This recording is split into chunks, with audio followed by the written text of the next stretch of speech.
Hi, I'm Brian C., the founding partner of Capital Stewards.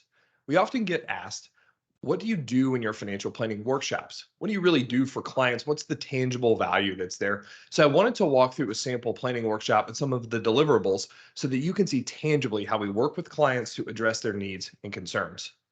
We use digital tools to easily gather and consolidate information. As you'll see when we go through this example, we roll up our sleeves in our workshops and we work together. It's called a workshop for a reason. We aren't just presenting a PDF plan.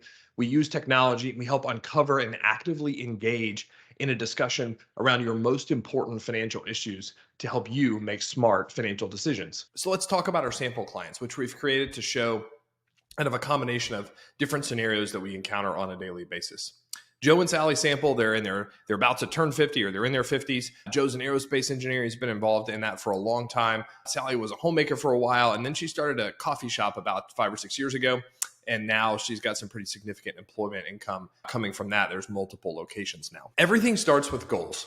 We start with understanding what's important to you in life and discuss how your assets help enable those goals. In this case, our sample clients, Sally and Joe, would like to retire early, but they're really passionate about giving to their church and also supporting their family through college and law school.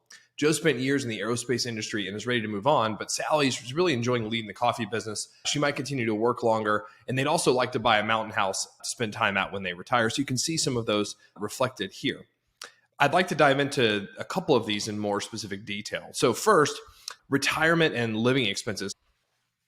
You can see in our tax, save, spend, and give analysis, we start with the total income from Sally and Joe. We subtract out what we know they're contributing to their 401k accounts and other pre-tax retirement type accounts. We can come up with an estimated AGI by doing an in-depth analysis of their taxes, both at the federal, state, and including employment taxes, particularly important for small business owners. And then we also take a look at their after-tax savings and what they're giving. And so when we go and figure out what we need for them to spend in retirement, about $260,000, we have a pretty good idea that that's really close to what they're spending today.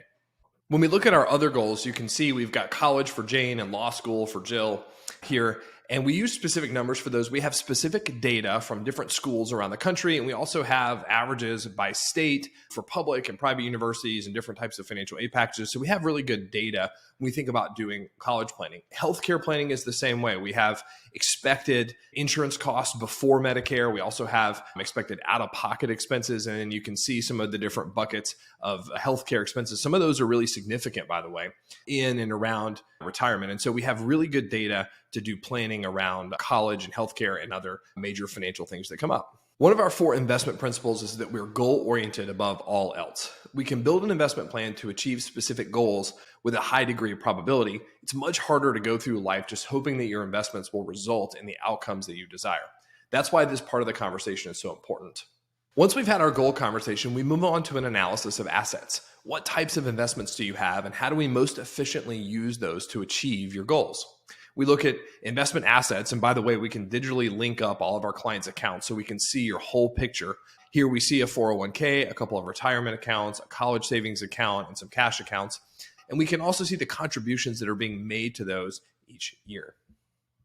We also look at other privately held assets. I mentioned Sally runs a multi-location coffee shop chain. She enjoys running that business, but eventually it's going to be sold. So we can model out what we think the after-tax proceeds will be that they can use to fund their other retirement goals when that transaction happens. They also own a home and they have a little bit of the mortgage left to pay off on that. We also take inventory of insurance policies. We don't sell insurance for commissions, but we do look at both life insurance and property and casualty coverage and make sure that our clients have coverages that are right for their specific situation. Then finally, you can see with Joe and Sally, we've got a simplified version of their net worth statement, and we can break that out into more detail, and we can see all the different types of assets they own, what their liabilities are, and what we've got to work with to go and accomplish our goals. Then we move into a conversation about risk. How much risk are Joe and Sally comfortable taking? What's most important in prioritizing their goals? Are they comfortable with losses? We can show potential losses in dollars so that everyone really understands what might happen in their portfolios if something bad were to happen in the economy or inflation or other types of things that could happen in different scenarios. And I think a lot of folks were surprised at the risk that they were carrying over the last couple of years. So this is always a really powerful conversation to have with our clients. Now we can finally look at their asset allocation in detail and see how they're invested today and compare that to their goals and to their risk tolerance. We can also look at how Joe and Sally are invested today compared to portfolios that are efficient from a risk and return perspective. That means they're earning as much return as they can possibly get for the risk that they're willing to take. You can see here, Joe and Sally's current portfolio is in the green square, and the model portfolio would suggest that they're back over here.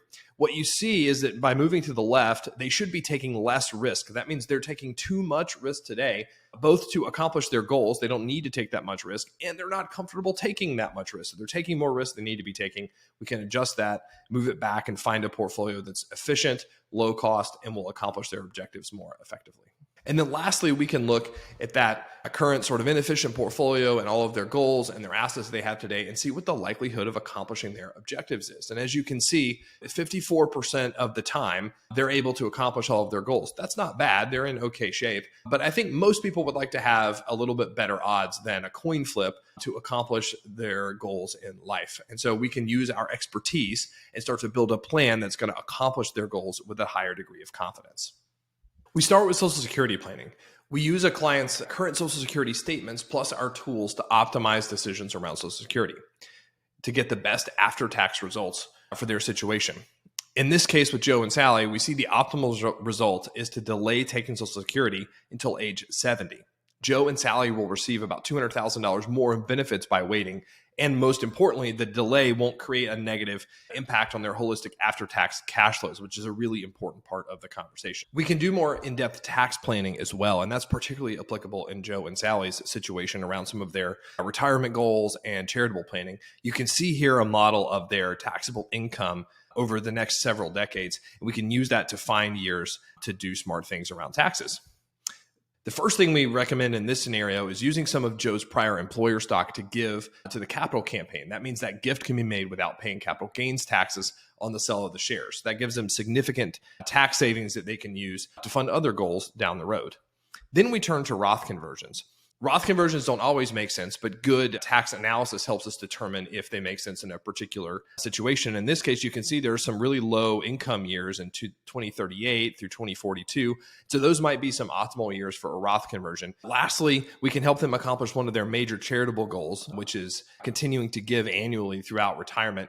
And we do that by recommending qualified charitable distributions from their retirement accounts. By doing this, that reduces the required minimum taxable distributions later in retirement, again, saving significant tax dollars year over year. You see here the combination of better tax planning plus an optimized investment plan significantly increases the likelihood that Joe and Sally can achieve their goals.